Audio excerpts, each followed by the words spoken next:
गोयल जी नमस्कार। नमस्कार मैं जी। हूँ राजन का। आज हम बात करेंगे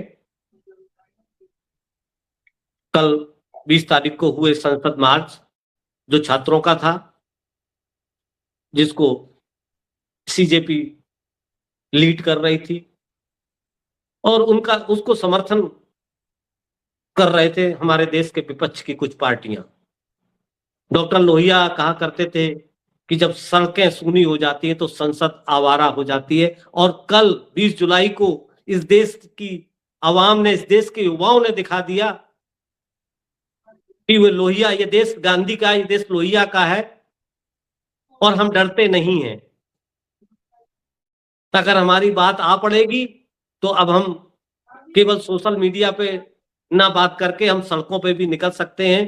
कल देश के छात्रों ने, युवाओं ने, ठीक है लाख उनको बदनाम किया जाए, सत्तासीन पार्टी उनको तरह तरह से कनेक्शन अफगानिस्तान, पाकिस्तान और चीन के ढूंढे, लेकिन इस देश के युवाओं ने दिखा दिया कि वो अपनी लड़ाई हर तरह से लड़ सकते हैं। और कल वो उन्होंने मार्च किया, संसद के वो गेट तक पहुंच गए और सत्ता की बंदूकें, हथियार, बख्तरबंद गाड़ियां उनको रोक नहीं पाई।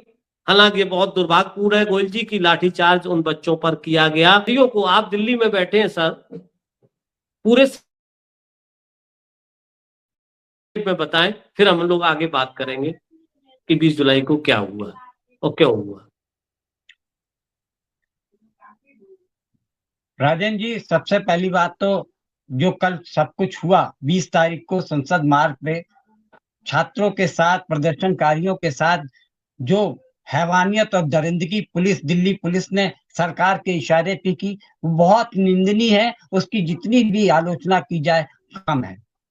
देश के युवा जो कि 40 से 50% है, उनके साथ सरकार के इशारे पे सत्ता की मंशा को देखते हुए जो दिल्ली पुलिस ने हैवानियत, क्या बूढ़ा, क्या बच्चा, क्या जवान और क्या स्त्री और क्या पुरुष, सबके साथ जो दरिंदगी दिल्ली पुलिस ने दिखाई, उसकी गूंज अब पूरी दुनिया में सुनाई देगी। सरकार चाह रही थी कि किसी तरीके से इनका जो आंदोलन है उसको कुचल दिया जाए, लेकिन आपने एक कहावत सुनी होगी ना, जिस चीज को ज्यादा दबाया जाता है वो और तेजी से उभर के सामने आती है। सरकार नहीं चाहती है कि उसके खिलाफ कोई सवाल पैदा करे। यही वजह है कि विपक्ष को जिस तरीके से नकारा कर दिया गया है, सभी संस्थाओं को, संवैधानिक संस्थाओं को कब्जे में लेकर जिस तरीके से वर्तमान दिल्ली की सरकार विपक्ष को कुचल रही है या आम आदमी को कुचलने का प्रयास कर रही है, ऐसा लगता है कि सरकार की मंशा अब ना सुनने की स्थिति में नहीं है। वो कहते हैं जो मैंने कह दिया वही संविधान है, लेकिन जिस तरीके से युवा जागरूक हुआ है उससे परिवर्तन निश्चित है। युवाओं की भूमिका परिवर्तन और इतिहास बनाने में बहुत महत्वपूर्ण होती है। कल के प्रदर्शन में जो मैंने देखा, उससे मुझे लगा कि समाज का हर वर्ग, हर समुदाय का व्यक्ति केंद्र सरकार की नीतियों के खिलाफ खड़े होने की स्थिति में सामने दिख रहा है। जी गोयल जी, आपने बिल्कुल सही और सटीक टिप्पणी की, आपका बहुत बहुत साधुवाद। मैं आपको बता दूं, आपने 30-35 साल तक पत्रकारिता की है, मेरा भी लगभग उतना ही अनुभव है। मैंने भी कई प्रदर्शन देखे हैं। मैंने 2 समुदायों के प्रदर्शन कवर किए हैं लखनऊ में रह के। वहां पे कैसे दंगा कवर किया जाता है, कंट्रोल किया जाए, ये भी मैंने देखा है, कितनी सावधानी बरती जाती है। मैं बहुत राजनीतिक आंदोलन लखनऊ की राजधानी में रह के देखता रहा हूं और प्रोफेशनल फील्ड में मैंने कवर भी किए हैं। क्या सीधे लाठीचार्ज कर दिया जाता है, ये मैंने पहली बार देखा हूं। पहले तो रस्सी लगा के, बैरिकेड लगा के उनको कंट्रोल किया जाता है सर। वो नहीं मानते तो वाटर कैनन से उनको पानी की बौछार की जाती है, भगाया जाता है, और उसके बाद फिर आंसू गैस के गोले छोड़े जाते हैं और फिर चौथे नंबर पे आता है कि आप लाठीचार्ज करें। तो इस तरह से, और उन वो छात्रों भी जो छात्र थे जो पढ़े लिखे छात्र थे वो अपनी बात को लेके आंदोलनरत हैं, अपनी बात कह रहे हैं, आप सुन नहीं रहे हैं। 20 दिन हो गए, केवल एक सोशल वर्कर ही वहां पे भूख हड़ताल पे नहीं बैठा है, वहां पे 4 छात्र भी बैठे हुए हैं, पीएचडी स्कॉलर है, उसमें एक यूपीएससी की तैयारी कर रहा है, उत्तर प्रदेश से आता है। जी हाँ।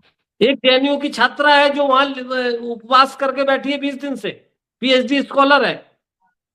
ये छात्र हैं, इनको अब राजनीतिक पाकिस्तान और चाइना कनेक्शन देके आप अपनी जिम्मेदारी से बच जाएंगे, आपको ऐसा लगता है? ये देश माना कि अंधभक्तों का हो गया है, क्या मूर्खों का हो गया है? ऐसा नहीं है गोयल जी। नहीं, वो उनकी उनकी इच्छा शक्ति यही है कि देश में कोई सवाल ना पैदा करे। पढ़ेगा लिखेगा आदमी तो सवाल तो पैदा करेंगे। वो रोजगार की बात करेगा, स्वास्थ्य की बात करेगा, देश की अर्थव्यवस्था के बारे में बात करेगा, देश की जो मान सम्मान पिछले 50-60 साल में बना था उसकी बात तो सरकार से सवाल करेगा। और सवाल सबकी वर्तमान सरकार को पसंद नहीं है। यही वजह है कि मोदी और उनकी जो कैबिनेट है, अफसोस की बात है, एक केंद्रीय मंत्री ये कहता है कि इनको प्रदर्शन करने से कुछ नहीं वो मिलेगा, आप जाके सरकार के आगे झुकिए। जी, वो एक कितनी गलत बात है सर ये। सत्ताधारी दल। जी ये कितनी गलत बात है। डेमोक्रेसी में डॉक्टर लोहिया कहा करते थे कि जिंदा कौमें 5 साल इंतजार नहीं करती। बिल्कुल। इस देश का एक राजनेता ऐसा हुआ जो 5 साल की बात रुकने की बात नहीं करता है। आप 14 साल से 12 साल से आप सत्ता में हो, आपसे सवाल न किया जाए। सरकारें 5 साल के लिए चुनी जाती है, वहां भी विपक्ष का नेता सवाल खड़े करता था कि जिंदा कौमें 5 साल इंतजार नहीं करती, ये उन विभूतियों का, ये गांधी का, ये लोहिया का देश है। हम मर गए हैं क्या?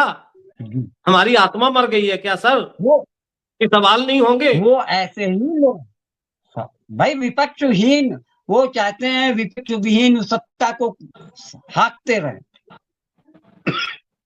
उनका ये मानना है कि वो तो चुनाव सत्ता हम की जीत ही मलाई खा जाते रहे हैं हैं। सर, वो तो चाहेंगे, हम जनता हाँ। हैं, क्या हम भी ऐसे हो गए?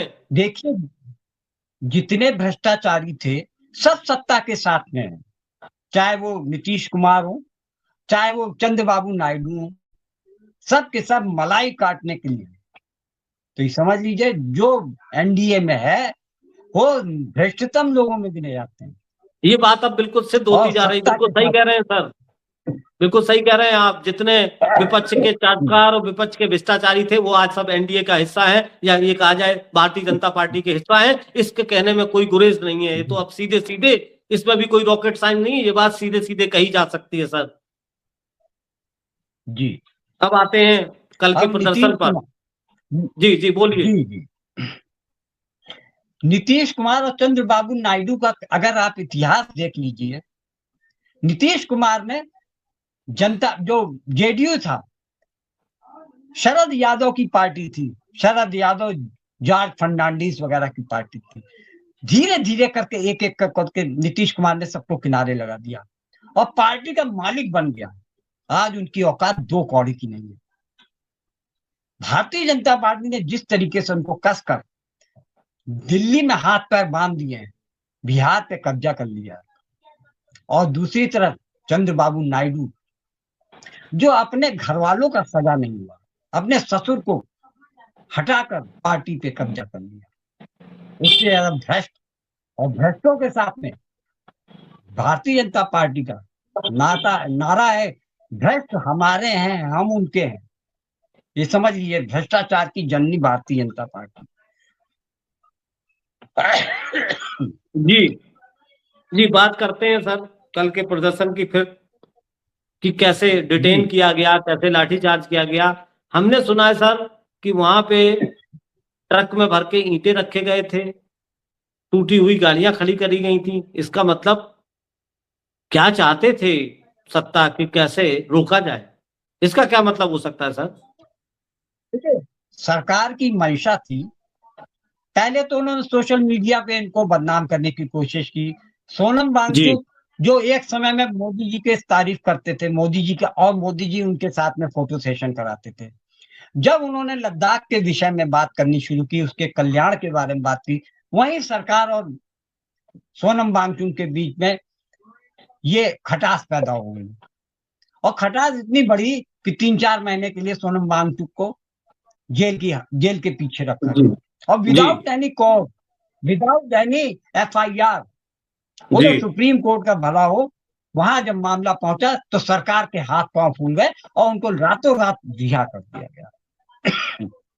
तो इस तरीके से इनका जो असलियत मुखौटा उतर चुका है, इनका मुखौटा हर जनता समझ चुकी है। इनका जी, मैं यही मानना कहना है, चाह रहा था कि जो जो ईंटें मंगा के रखे गए थे, क्या ये सत्ता प्रायोजित थे कि ये इससे भगदड़ मच जाएगी, ईंटें फैला दिए जाएंगे, लोग पथराव करेंगे, उनको ईंटें पत्थर फेंकने का मौका ये मिल जाएगा, क्योंकि सड़कों पे मिलते नहीं ईंटें आपको पत्थर। आपको बता दो कि कुछ वीडियो ऐसे हैं जिसमें पुलिस वाले उन पत्थरों से बिल्डिंगें तोड़ रहे हैं, शीशे तोड़ रहे हैं। अब वो वीडियो सामने आ जाने के बाद पुलिस की वो साजिश फेल हो गई, सरकार जी की वो साजिश फेल हो गई कि इन आ, बच्चों ने भी पत्थर चलाए। जी, वो अपनी गर्दन बचाने के लिए ये आरोप लगाएंगे कि हाँ, खिड़कियां इन्होंने तोड़ी, बच्चों ने तोड़ी। जी।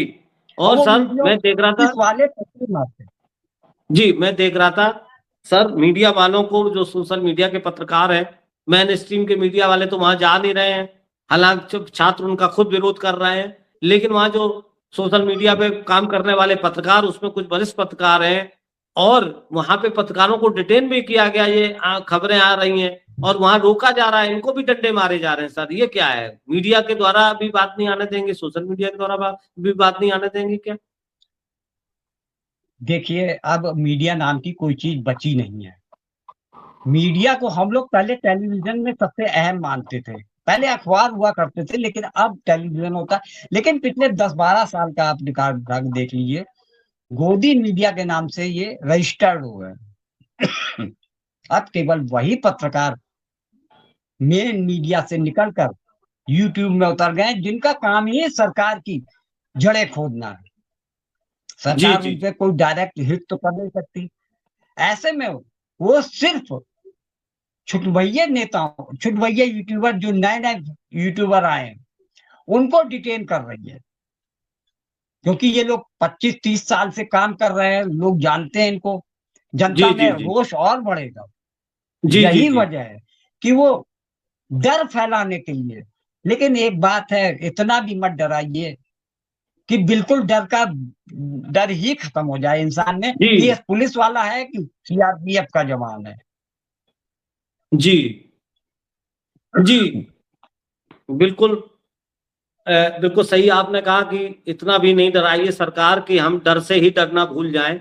और आपने ये बिल्कुल सही ये जी, बिल्कुल सही बात की कि ये बड़े पत्रकारों को, जिनकी एक ब्रांड है, जिनका एक रेपुटेशन है, जिनको लोग जानते हैं, उनको डिटेन ना करके, चूंकि वहां सोशल मीडिया के अन्य पत्रकार थे, उनको ये रोक रहे थे, ताकि ये डर जाएंगे तो दूसरे वाले भी डरेंगे, और जनता में गलत मैसेज भी नहीं जा पाएगा। शायद इनकी यही मंशा रही होगी। जी। ये डर का ही बिजनेस है इनका, ये पावर में है, इनके ऊपर अभी कोई कुछ नहीं। और सबसे बड़ी बात ये है कि संवैधानिक संस्थाएं चुप बैठी हैं, सर्वोच्च न्यायालय वहीं पे है, और जो कुछ हो रहा है सर्वोच्च न्यायालय की नाक के नीचे हो रहा है। क्या इन तक का जमीर बिक चुका है? ये सरकार के आगे नतमस्तक हो चुके हैं? ये एक बहुत बड़ा सवाल है।